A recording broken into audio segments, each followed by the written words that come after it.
नमस्ते बच्चों, आपका कक्षा में स्वागत है।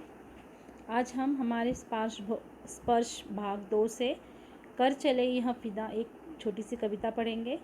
कर चले हम फिदा यह बोल आपने पहले भी सुने होंगे, हमने ये हमारे गानों में सुने होंगे कि कर चले हम फिदा जान तन साथियों।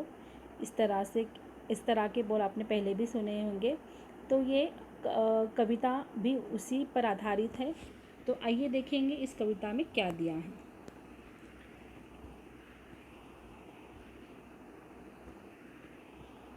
इस कविता के कवि हैं कैफ आज़मी और इनका जन्म 1919 में उत्तर प्रदेश में हुआ है और इनकी मृत्यु 2002 में हुई है। कैफ आज़मी का असली नाम अख्तर हुसैन रिजवी था।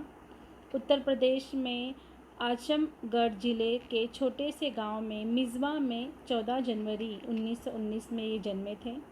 गांव के भोले भाले माहौल में कविताएं पढ़ने का उन्हें शौक़ लगा था।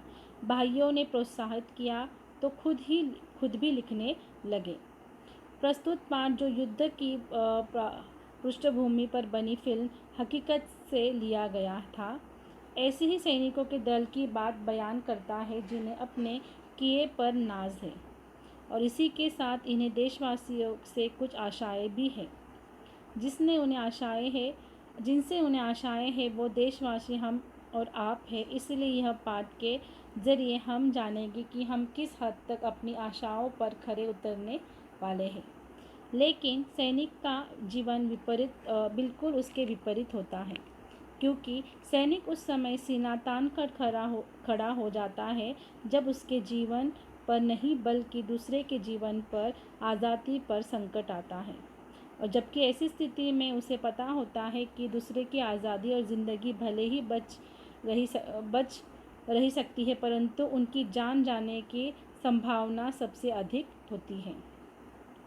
यानी ये जो कविता है उन्होंने पूरी सैनिकों को समर्पित कविता लिखी है। सैनिक वहाँ बॉर्डर पर उनकी नहीं बल्कि हमारी रक्षा करने के लिए वहाँ तैनात होते हैं। वो अपना परिवार छोड़कर अपने परिवार की रक्षा करने के लिए वो वहाँ बॉर्डर पर जाते हैं। तो उन्होंने पूरी यह कविता उन्हीं के लिए समर्पित की है।